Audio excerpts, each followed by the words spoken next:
डोंबिवलीतील अमुदान कंपनीच्या स्फोटातील 9 कामगार अजूनही बेपत्ता। 25 ते 30 मानवी अवशेष सापडले। अवशेषांची डीएनए टेस्ट करून बेपत्ता कामगारांचा शोध घेणार।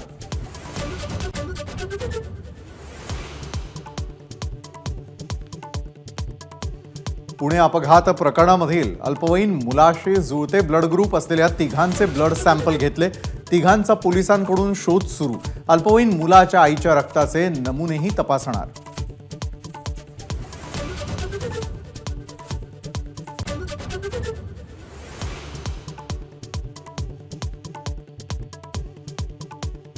पुण्यामध्ये रक्ताचे नमुने बदलणाऱ्या दोन्ही डॉक्टर्ससह शिपायाला पुन्हा 7 दिवसांची पोलीस कोठडी। आरोपींच्या सर्व मालमत्तांची झडती घेणार पोलीस।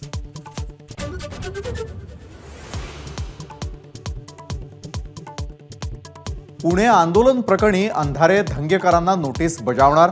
शंभूराज देसाईंचा इशारा। विधान मागे घेण्यासाठी 3 दिवसांची दिली मुदत।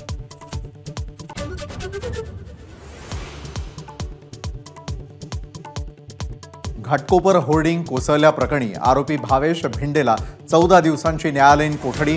सदोष मनुष्यवधासह अनेक गंभीर आरोप।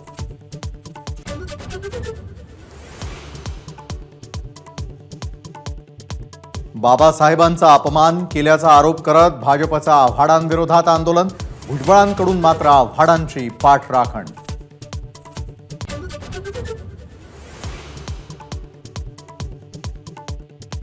वाटल्यास फाशी द्या, पण मी मनुवादाविरोधात उभा राहणार। जितेंद्र आव्हाडांचं वक्तव्य। चंद्रकांत पाटील आणि कोश्यारींनी माफी का मागितली नाही, विचारला सवाल।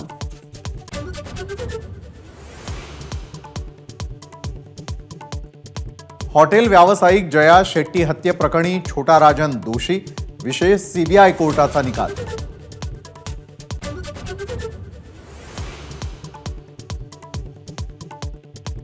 ठाणे शहरात 16 ठिकाणी राजरोसपणे ड्रग्सची विक्री। मनसे नेते अभिजित पानसे यांचा आरोप।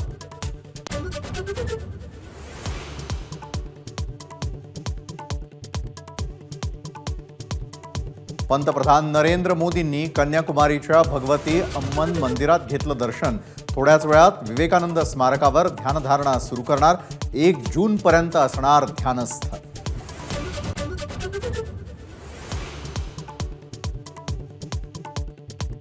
मोदींच्या ध्यानधारणेविरोधात काँग्रेसची निवडणूक आयोगाकडे तक्रार। आचारसंहितेचा भंग होत असल्याचा दावा।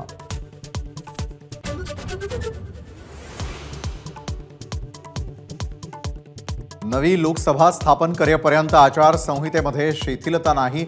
राज्य निवडणूक आयोगाचा खुलासा। त्यामुळे दुष्काळी भागामध्ये मदत घोषित करण्यात अडचण।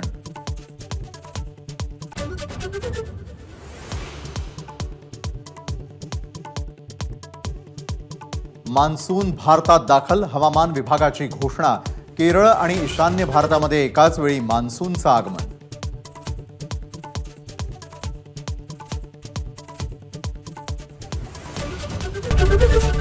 एबीपी माझा, उघडा डोळे बघा नीट।